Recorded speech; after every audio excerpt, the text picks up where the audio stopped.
মোৰ ৱাইফে যিমান ফোন নকৰে অখিল গগৈ সিমান ফোন কৰে। অখিল গগৈৰ বিপক্ষে যদি কোনোবাই পুস্তিকা বিতৰণ কৰে তেওঁৰ জীৱনত ভয়াৱহ কলংক আছে, ভাবিব নোৱাৰা। ইজিপ্তে ক'লে এখন ভুল পাছপোৰ্ট, ডুবাইয়ে ক'লে এখন ভুল পাছপোৰ্ট, আমেৰিকাই ক'লে কোনো সম্পত্তি নাই, চববিলাক অলৰেডি হৈয়ে গ'ল। উপাধিটোতো পৰহিৰ কথা আছিলে, এতিয়াতো পলাল নহয়। এতিয়া পৱন খেৰা ইতিমধ্যে পলাই গ'ল। ফখৰুদ্দিন আলি আহমদ সকলে তেওঁলোকে যিটো কাম কৰিছিল সেই কামটো এতিয়া অখিল গগৈ উজনিত কৰিব খোজে। মই নিশ্চিত বিশেষকৈ যোৱা এসপ্তাহৰ পৰা ৰাইজৰ যিমান উৎসাহ আৰু উদ্দীপনা দেখিছোঁ, মই নিশ্চিত যে বিজেপিয়ে ৯৫ৰ পৰা ১০০টা চিটত এইবাৰ বিজয়ী হ'ব। নিৰ্বাচনৰ সময়ছোৱাত দেখা গৈছে যে শাসক বিৰোধী দুয়োটা বছৰ অভিযোগ প্ৰতি অভিযোগ বহুত আহিছে। এনে সময়ছোৱাত দিল্লীৰ নেতাইও কংগ্ৰেছৰ নেতাইও আপোনাৰ ওপৰত অভিযোগ কৰিছে, আপুনিও প্ৰমাণ দিছে তাৰ। এই বিষয়বোৰে পলাই গ'ল। পৱন খেৰা ৰাতিপুৱা যোৱাকালি ৬টা বজাৰ ফ্লাইটতে পলাই গ'ল। এতিয়া দিল্লীতো নাই, গৈ হায়দৰাবাদ পালেগৈ। মোৰ নিউজ পেপাৰৰ পৰা পাইছোঁ যে অসম পুলিচে তেওঁক দিল্লীত বিচাৰি আছে। মই কনফাৰ্ম ক'ব নোৱাৰোঁ, মোৰ বাতৰি কাকতৰ পৰা যিটো গম পাইছোঁ। শিৱসাগৰ আৰু ডিমৌ আৰু নাজিৰা আপুনি এক্সপ্ৰেছ হাইৱেৰ কথা কৈছে, মেডিকেল কলেজৰ কথা কৈছে, ইঞ্জিনিয়াৰিং কলেজৰ কথা কৈছে, সেই কথাখিনি আমি বাইকতে এবাৰ বিচাৰিছোঁ। ডিমৌত মেডিকেল কলেজ হৈ আছে। এখন জিলাত এটা মেডিকেল কলেজ, এখন ইঞ্জিনিয়াৰিং কলেজ, এখন বিশ্ববিদ্যালয়। আমাৰ মেনিফেষ্টোত তাক এইবাৰ আমি প্ৰতিশ্ৰুতি দিছোঁ। শিৱসাগৰত ডেফিনেটলি খুব সোনকালে ইঞ্জিনিয়াৰিং কলেজ এখনৰো কাম আৰম্ভ হ'ব। এক্সপ্ৰেছ হাইৱে হৈছে তাক কয় এক্সেছ কণ্ট্ৰল হাইৱে। ডিব্ৰুগড়ৰ পৰা ডাইৰেক্টলি গুৱাহাটীলৈকে কানেকশ্যন, আৰু সি বেকা বেকি নহ'ব, চিধা ৰাস্তাত হ'ব। এই নেশ্যনেল হাইৱেটো থাকিবই। যেনেকৈ শিলচৰত নৰ্মেল নেশ্যনেল হাইৱে আছে, এতিয়া আমি এক্সপ্ৰেছ কৰিডৰ বনাইছোঁ মেঘালয় পাহাৰৰ মাজেদি।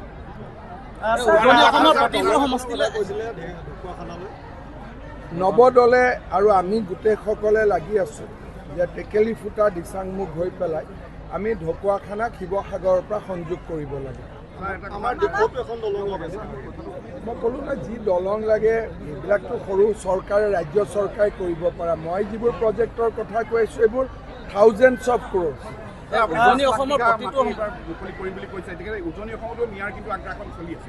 সেইটো বহুত চিন্তনীয় বিষয়, কাৰণ নামনিত এতিয়া মানুহ সচেতন।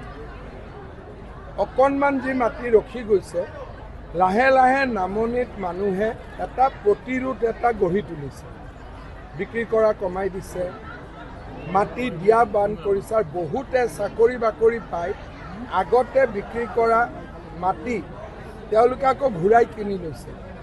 কিন্তু উজনিত ৰাজনীতি কৰা একাংশ লোকে, অখিল গগৈৰ দৰে লোকে যি ধৰণে মিয়া লোকক আমন্ত্ৰণ জনাইছে উজনিলৈকে, মই ভাবোঁ ই আমাৰ সাংস্কৃতিক কাঠামো, ৰাজনৈতিক কাঠামো, অৰ্থনৈতিক কাঠামো ভাঙি দিব। দুখীয়া মানুহক যদি অখিল গগৈয়ে সঁচাই সহায় কৰিব খোজে, মিয়াৰ মাজতো দুখীয়া থাকিব। ক'ব লাগে যে নামনিত আমি উদ্যোগ কৰিম, নামনিৰ মানুহ নামনিত থাকিব, উজনিত উদ্যোগ কৰিম, উজনিৰ মানুহ উজনিত থাকিব। নামনিৰ পৰা উজনিলৈ মানুহক নিমন্ত্ৰণ কৰাৰ কাৰণ কি থাকিব পাৰে? এক্সেপ্ট ভোট বেংক, যে আমি ইয়াত এটা ডেডিকেটেড ভোট বেংক বনাব খুজিছোঁ।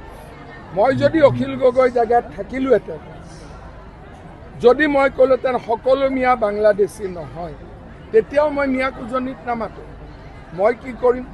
মই ক'ম যে নামনিত আমি উদ্যোগ কৰিম, আপোনালোক উজনিত যাব নালাগে, নামনিত থাকক, আৰু উজনিত উদ্যোগ কৰিম, উজনিৰ ডেকা ল'ৰাই কাম কৰক। কিন্তু অখিল গগৈয়ে কি কৈ আছে যে দাড়ি চুলি টুপি পিন্ধা মানুহক আমি ইয়াত লৈ আহিম।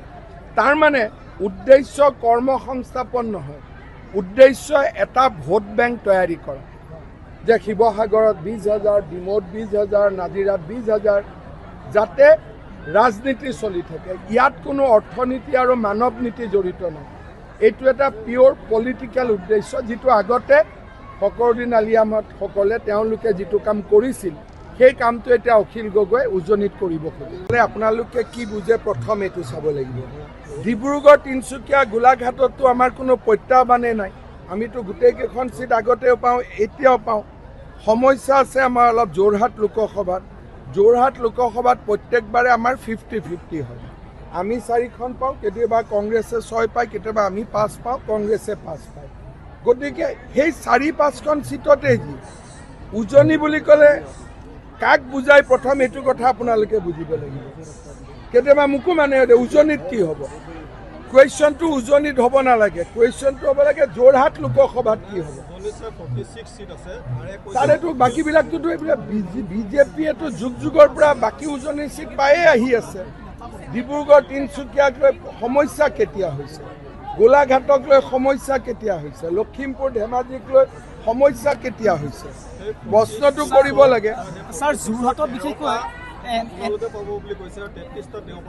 চুমা বাবাৰ কথা বাদ দিয়া, তেওঁৰ লগত মই যুক্তি তৰ্ক নকৰোঁ, কাৰণ তেওঁ আপোনালোকক যি ক'ব মোবাইলত মোক বেলেগ কয় নহয়।